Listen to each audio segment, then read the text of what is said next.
como lo planteó Memo Ángel, que hace mi presentación del libro, que el cine, cuando surge el cine durante el siglo XX, la mentira es imposible, ¿no? Engañar a la gente es muy difícil, porque el cine devela cosas, ¿no? Devela cosas que el texto tradicional, que el texto de historia, que el texto de filosofía no relata con la claridad subjetiva que sí lo puede hacer el cine, ¿no? Entonces, en la presentación que me hace Memo Ángel, muy generosa por cierto, nos dice que el cine en el siglo XX, la mentira es imposible, porque a partir de ese cine hemos encontrado cosas y asuntos y hemos descubierto cosas que la historia oficial, que la historia de los poderes nos han ocultado. Y mi ejercicio de vincular ese elemento de ciencia política y cine ha sido un ejercicio, lo reconozco, muy riesgoso, porque de todas maneras hay escuelas que son rigurosas por el pensamiento racional y que por el arte da un poco de miedo, porque el arte es, para decir de alguna forma deliciana, es rizomático, es de ruptura, empieza aquí, no sabemos dónde va a terminar. Por eso inclusive yo llamo el texto un modelo para armar, y lo robo personalmente y doy la cita de Julio Cortázar, ¿no? Porque es un modelo para armar, porque inclusive el texto no tiene un elemento lineal, o sea, si alguien lo quiere comprar o conseguir leer, puede leerlo por cualquier capítulo, como quiera, como el deseo se lo permite. No es un trabajo lineal. Entonces, en el fondo del texto sí tiene algo de delicial, por decir algo, porque nos permite mirar el cine desde muchas perspectivas. Ahora escuchaba el cine de la música, el cine de James Bond, que una cosa es James Bond, digámoslo así, antes de las Torres Gemelas, y otro James Bond después de las Torres Gemelas. Ahí hay elementos geopolíticos muy interesantes para poder entender el fenómeno de James Bond, que no es solamente la idolatría de su mujer, sus personajes o su efecto cinematográfico, sino que hay elementos geopolíticos muy interesantes. Eso lo aprendí de este ejercicio de mirar el cine desde estas perspectivas. Obviamente, dentro de este campo hay que tener un cierto rigor, no es simplemente un asunto experimental. Vamos a ver cine y hay que encontrar, no, obviamente la maestría que realicé en la Pontificia Bolivariana me exigió un cierto rigor, porque es ciencia política y usted me dice, ¿usted cómo va a hacer eso? ¿Usted cómo va a vincular sus elementos? Bueno, y empecé la integración. Primero que todo, había muchas películas y la decisión fue muy contundente y me dijo, ¿usted va a hacer una enciclopedia o un libro? Pues así me lo dijo. Pero si iba a hacer películas, yo quería, dentro de mis afectos, quería vincular a Max Binder, un referente, obviamente, del cine alemán, y un referente de la crisis alemana, y familia padeció la Segunda Guerra Mundial desde joven, por ejemplo, lo mismo que Kieslowski. Hay un elemento ahí muy afectivo dentro de su vida y de su trabajo. Tenía muchas películas, entonces me tocó hacer una especie como de recorte, desafortunadamente, pero ese recorte lo hice de la siguiente manera, y eso es parte también como del sentido común cuando uno empieza a escribir este tipo de cosas. Empezar a trabajar las coyunturas. Entonces, en primera parte, obviamente habría que hacerle mención a lo de Manuel Lumière, que hace un cine, un cine, digamos así, de alguna manera, un cine etnográfico, ¿no? Simplemente una cámara quieta, mostrar que la gente camina. Ahí hay una especie de etnografía. Ahí hay una especie de microsociología, por decir algo. Inclusive el concepto de microsociología ya lo había trabajado Fourier, por ejemplo, en el siglo XVIII. Y el cine ya toca ese elemento fundamental. Entonces, empiezo a integrar elementos sociológicos. No los quiero cansar con citas, pero hay que poner algunas citas, pero bueno, quiero ser más anecdótico porque me interesa más el asunto de contar cómo construir el texto. Y en lo demás Lumière encontré, bueno, una primera identidad política. una primera identidad colectiva. Siempre lo colectivo hace parte del ejercicio de la mirada que hacen los hermanos Lumière en el cine, ¿no? Cuando salen del tren y toda la cosa, hay un ejercicio, digamos así, etnográfico muy interesante.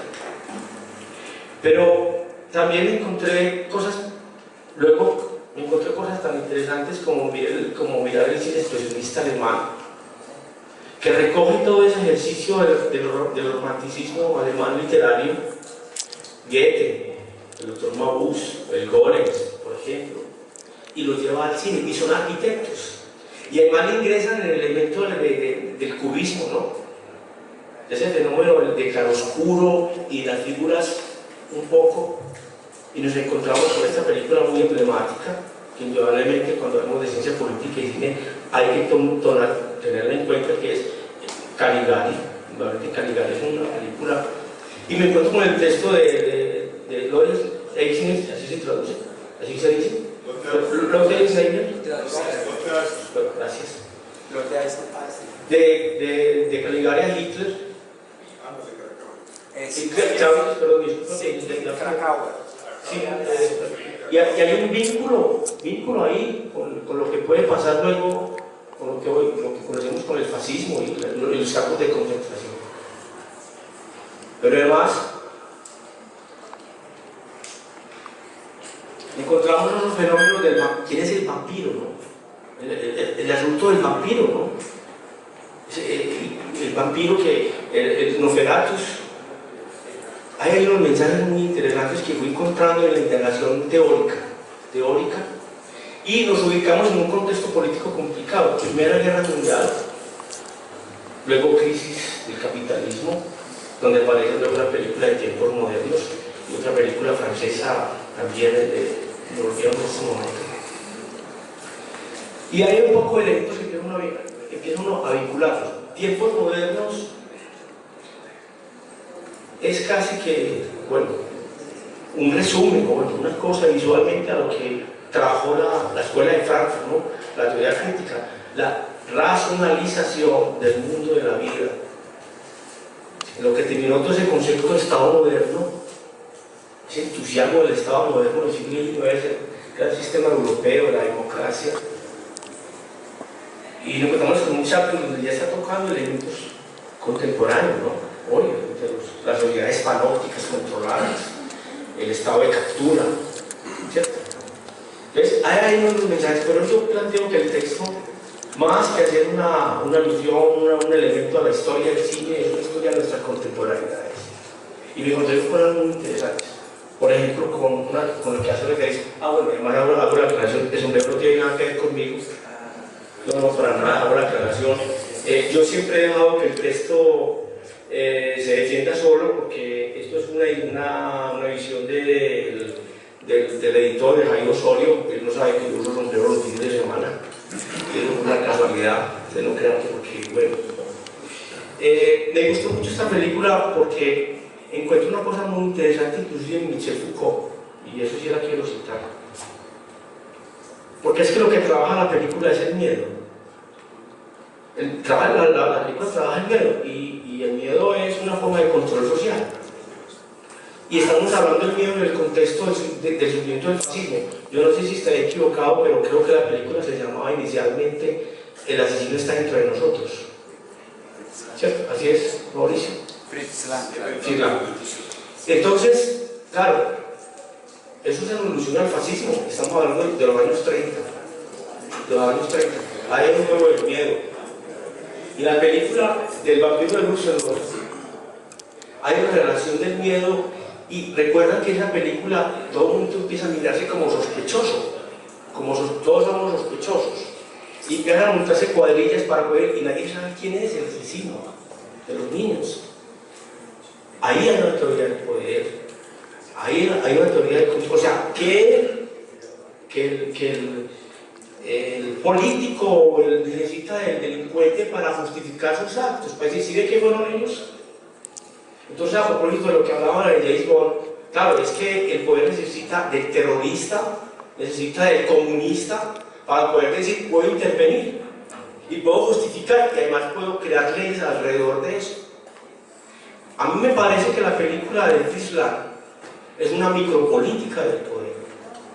Y así vienen encontrando un poco de ejercicios con la película de esa película Bajo los Estudios de París, la película realmente hermosa porque creo que está en esa transición del cine sonoro, del cine silente al cine sonoro, está en ese ejercicio, en ese cuento, y hay un plano secuencia, nunca se me olvida, la cámara baja, empieza a hacer una contrapicada, y recuerden que es una discusión de exiliados polacos, que la chica es polaca. Hay un cuento también que de alguna forma Foucault lo descubre, que lo que hace la modernidad política también es crear la raza y el enemigo del otro, el anormal, que de alguna forma Chaplin siempre lo ha caracterizado en sus primeras películas. ¿Quién es el anormal, cierto? El que cuestiona el sistema. Entonces encuentro un poco de elementos que me sirven un poco para hacer ese análisis de la relación de cine y ciencia política. Este texto, bueno, realmente, lo confieso, no sabía que iba a impactar tanto, lo hice simplemente como una catarsis, porque como le dije ahora, era un ejercicio que yo hice de un acumulado de trabajo académico, de mi vida académica, de mi vida de juventud, desde el cine, con el cine ojo, etcétera, etcétera. Y yo lo dejé ahí porque un libro tiene dos riesgos, pues, que se venda o que termine coñando puertas, pues, porque realmente a veces terminan coñando puertas. Pero bueno, no sabía que había que estaba interesado en sacar una segunda edición y le agregué la trilogía de Krzysztof Kieślowski, que ahorita, escuchando a Mauricio, me pareció pues que haya retomado el asunto de la música en él, porque en realidad la música de Kieślowski es muy importante. Pero obviamente dice que allí, bueno, la diferencia entre el texto anterior, los textos anteriores y Kieślowski es que ya, bueno, con la primera edición ya cumplí, o sea, ya hay un ejercicio riguroso, me lo dirigí a la maestría, poco libre, llamémoslo así, porque hay que cumplir con los parámetros que la universidad exige para hacer un trabajo serio en términos investigativos, y más cuando se trata de esos vínculos entre cine, entre teoría sociológica y política y arte. Pero ya en este último capítulo de Krzysztof Kieślowski lo llamé la estética del desamor, a propósito del famoso sociólogo Bauman, modernidad líquida y sociedad líquida, amor líquido, posmoderno, un poco posmoderno, ya hubo un poco más de estructura. O sea, yo ya cumplí con mi trabajo, ya el libro me lo publicaron, pero ya estaba un poco más tranquilo, ¿no? Pero ya cuando salió pues la segunda edición, digo, bueno, claro, bacano que eso haya sucedido, que haya gente que me esté leyendo y que me esté preguntando por estos asuntos, esos vínculos entre ciencias sociales y filosofía en el ambiente del cine. Y me encuentro con cosas muy interesantes. En la época de Krzysztof Kieślowski es un cine profundamente simbólico y lo ubico dentro de un contexto del mundo de Berlín, ¿no? O sea, como sociólogo creo que lo quiero plantear de esta manera. Uno entiende, una forma de entender esa trilogía de Krzysztof Kieślowski es el mundo de Berlín. Ya en blanco el mundo de Berlín no existe, ya todo es posible. Ustedes saben ese humor tan hermoso que trabaja, yo no sabía pues, que los polacos tenían tan buen humor. Todos los créditos se lo ha ganado, obviamente, Rojo, porque es una gran película, probablemente por los actores chinchinadas, excelente. Pero blanco ya es Polonia sin muro de Berlín. Pues si hay un humor, hay un juego, además la música, como ahorita lo que Mauricio, ¿no? Hay un juego jocoso de mucho humor. Todo se compra, todo se vende, todo es posible. Recuerden esa figura de que el muerto sea un ruso, pues eso es una cosa pues, de un gran significado, inclusive político. Entonces encuentro un poco de elementos en este vínculo entre Bauman, digámoslo así, que el desamor, porque recuerden que Kieślowski juega con los espacios, juega con los tiempos y con los acontecimientos. Esa señora que siempre está insistiendo en meter la botellita, ahí hay un encuentro de historias, bellísimo. A mí me parece, y comparto la idea como Mauricio, que Krzysztof Kieślowski abrió toda una forma de ver el cine después del muro de Berlín. Obviamente han aparecido cosas muy lindas como de Angelópolis con la mirada de Ulises, que está referenciado en tu libro, ahorita lo miré, la guerra de los Balcanes. Y a propósito, creo que esa película tiene mucho de David Baker, el caminar por la ciudad, encontrar el conflicto. Creo que ahí ahorita se escuchaba David Baker, escuchaba también la ponencia de la doctora Lila, y me daba cuenta que... Y uno, por ejemplo, en el caso de Angelópolis, uno siente que si uno, sin ser riguroso con las ciencias sociales, pero si uno va a entender la película de la mirada de Ulises, hay que entender qué pasó después del muro de Berlín. Y ahí encuentro un poco de elementos. De tal forma que es un gran ejercicio temático y la verdad, lo reconozco, estaba un poco asustado porque es primera vez que enfrento mi texto a especialistas en el cine. Lo he hecho en otras esferas académicas y esta mañana se dio una discusión muy interesante, además de una propuesta de que es importante hacer vínculos con otras disciplinas en este campo de las ciencias sociales y la filosofía. Estoy en 2 proyectos, antes de que me pregunte, porque he estado en 3 escenarios esta semana y al último me han hecho la misma pregunta que entonces, ¿qué pasó con América Latina? Y me parece que es una pregunta muy bella, muy interesante, porque me he vinculado a este ejercicio. Ando haciendo un trabajo sobre América Latina con un grupo de académicos de la Universidad Autónoma Latinoamericana, pensar en la América Latina desde el presente. Ya vamos a publicar un segundo libro colectivo sobre pensar el cine desde muchas perspectivas, o sea que sí lo estoy haciendo, porque uno siente de todas maneras como esa necesidad de América Latina riquísima. Ahora vamos a publicar un segundo libro sobre el cine centroamericano, que encontré cosas maravillosas por YouTube, por algunos amigos que han estado allá y me han dado alguna información, he encontrado cosas maravillosas que no pensé que iba a encontrar en el cine centroamericano. Y estoy haciendo también un segundo texto para mi trabajo doctoral, decía algunos amigos en el corredor, sobre, ahorita mencionaron a Bergman, ahorita hacía mención de los rostros. ¿Qué significa el rostro? La rostridad en Bergman, por ejemplo, o sea, mira a veces. Entonces estoy un poco en ese ejercicio de romper un poquitico fronteras entre el cine, la filosofía y las ciencias sociales. Ha sido un poco duro de todas maneras, pero es un ejercicio muy apasionante.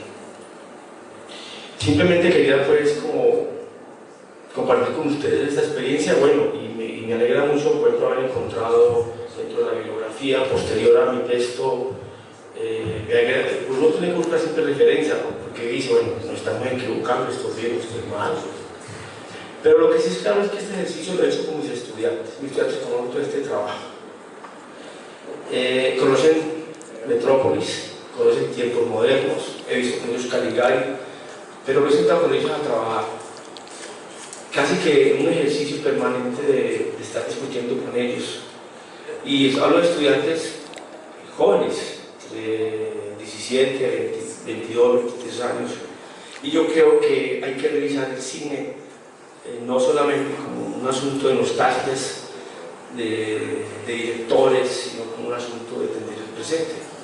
En Metrópolis me encuentro, por ejemplo, con este trabajo de creo que es catalán, Eduardo Subirats, el proceso a la civilización, la crítica de la modernidad en la historia del cine. Es un trabajo sobre Frisland Metrópolis, es un trabajo sobre Mephisto, y empieza a trabajar desde el punto de vista de la contemporaneidad, qué pasa hoy en el arte, qué pasa hoy en el poder, digamos así. Y un segundo trabajo sobre el cine y los regímenes del autoritario del siglo XX, que es una mirada muy interesante porque es mirar como también los dictadores se aprovecharon de las industrias cinematográficas para crear esa conciencia nacionalista, ¿no? Que eso hoy es un elemento muy posmoderno. Sabemos pues, que la presencia, yo creo que nunca se había visto más presencia por televisión como Uribe Vélez, pues, que lo veíamos de las 7 de la mañana hasta las 8 de la noche, es sus eventos, lo mismo pues para no crear en tendencias políticas luego con Chávez. En fin, los medios juegan un papel muy importante y ya hay una forma que hay un diagnóstico y lo presenta un sociólogo, yo creo que es el padre de esta discusión, Pierre Sorrin. Quiero citar un poco de mi libro Pierre Sorrin para terminar y luego pues, conversar con ustedes sobre esta experiencia cinematográfica. Dice, el cine deja de parecer un conjunto unificado, revelando la mentalidad de un pueblo, de una época, abre perspectivas sobre lo que una sociedad confiesa de sí misma y sobre lo que niega. Entonces yo pienso que Pierre Sorrin presenta este texto de cine y regímenes autoritarios de una forma muy maravillosa. Hay un poco de gente de Portugal, hay unos franceses que están pensando el cine ya no en la categoría de la historia, de la nostalgia, sino de hacer un vínculo entre lo que pasó en el siglo XX, lo que sigue pasando en el siglo XXI, es un vínculo entre el punto de vista de las ciencias sociales. Yo le he dicho a mis estudiantes que con una película que nosotros veamos podemos hacer una tesis inclusive doctoral. No necesitamos extendernos demasiado. Con una tesis, con solo ver la mirada de Ulises, ahí vemos a un Marcel Proust, a un Franz Kafka, ahí vemos un poco de cosas, una mirada muy linda de la Grecia actual. Creo que lo que estaba haciendo aquel Ulises era mirar un poco la Grecia que está pasando ahora. Que tienen un gran legado histórico que no hay que mirarlo simplemente como un archivo, sino como una reflexión permanente del presente. Es una reflexión que yo he hecho, que lo he vivido, por eso cuando en el texto, en el periódico, amablemente me decían intelectual, pues a mí pues, me asusta mucho esos términos, y gracias por esos términos, pero yo siempre me he considerado un enamorado, un encarretado, un apasionado de estos ejercicios, como lo son todos ustedes. Por eso quiero agradecerles, mi disculpa no usar asuntos didácticos como lo hicieron los anteriores colegas, pero quería un poco ser descriptivo y si quieren pues comprar el libro, pues con ustedes los vendo, yo todo lo compré. Si no lo compran, pues yo pagaré de cuenta mía ahí estoy cuñado con la editorial. Yo pienso que las editoriales universitarias deben ser más consecuentes con nuestros ejercicios. Me dijeron, bueno, llévate tantos, pero luego me los pagas. Bueno, eso no tiene sentido, pero bueno, como un sistema neoliberal, hay que mirar contra eso. Pero bueno, muchas gracias por escucharme. Simplemente quería compartir con ustedes.